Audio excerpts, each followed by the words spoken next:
Olá, meu nome é André e eu vou mostrar as modificações que foram feitas no meu trabalho de modificação do SAP 1. Bom, o SAP 1 normalmente ele é implementado com uma matriz de controle para poder fazer a codificação das instruções que o processador está fazendo no momento, tá? Então ele tem 12 sinais e esses 12 sinais podem ser feitos, né, uma das formas de fazer é com essa matriz de controle. Porém, há uma desvantagem muito grande, que essa matriz de controle é um pouco confusa de entender, né? E além disso, ela é complicada de se expandir, tá? Então, dependendo se a gente quiser aumentar algumas operações nesse processador ou, ou mudar algum sinal ou incrementar algum sinal, a modificação é muito trabalhosa, porque tem que entender esses sinais e ver como é que a gente pode otimizar o circuito. Não é muito vantajoso, tá?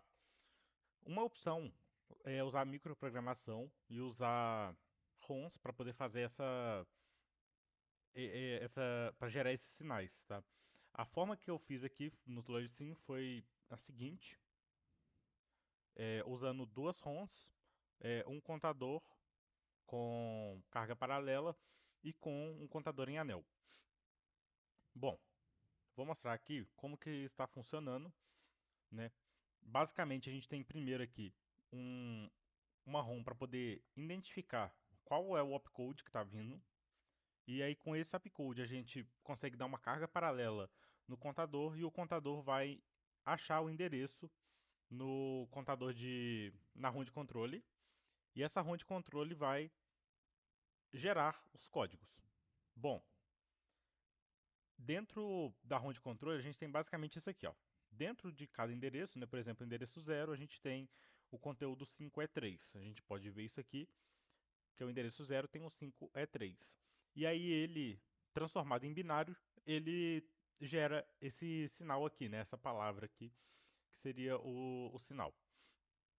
Bom, vou mostrar aqui como que funciona. Eu vou testar aqui, por exemplo, o LDA, tá? O LDA, ele está armazenado a partir da terceira posição.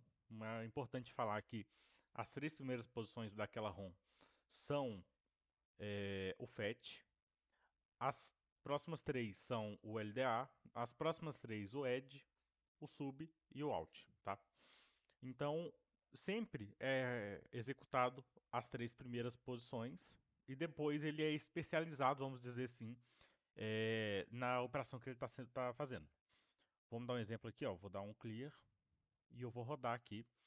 Ele vai passando de posição em posição e vai gerando sinais de controle. Agora ele vai para 3 e agora aqui ele começa a executar o LDA. Perfeito. Ao chegar ao final do LDA, ele já volta ao início, tá? Ele pulou a última porque a última é uma não operação. E aqui eu estou validando ela, né, para poder economizar alguns ciclos de clock. Eu vou mostrar isso no final desse vídeo. Bom, vamos testar agora com um outro sinal. E é até interessante que a gente vai conseguir ver essa outra melhoria que foi feita, que é de otimizar os ciclos de máquina, tá? Bom, o Alt ele usa apenas uma instrução no ciclo de execução.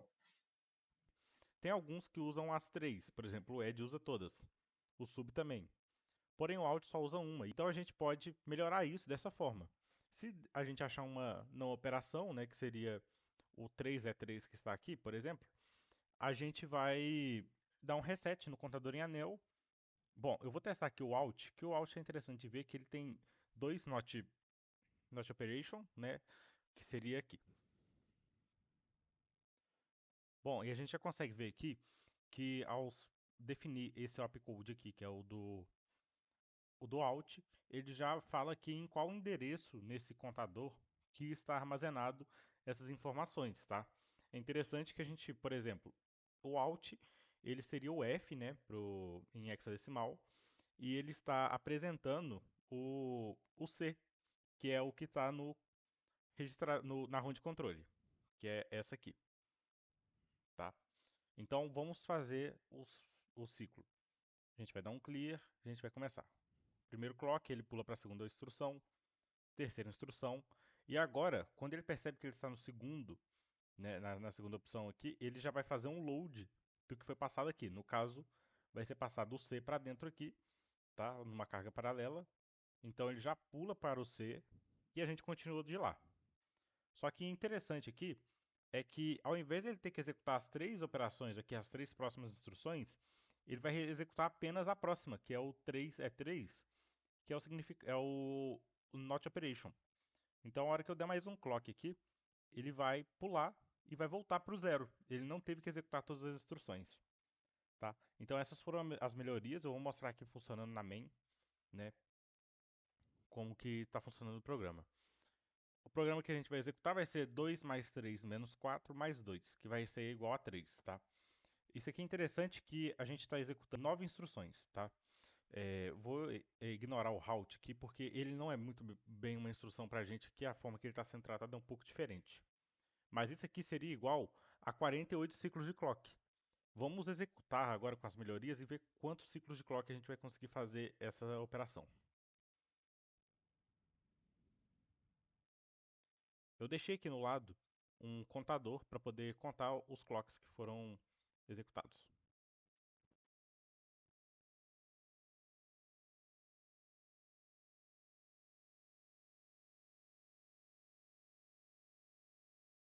Bom, chegamos ao final da execução. O 3 foi o resultado final.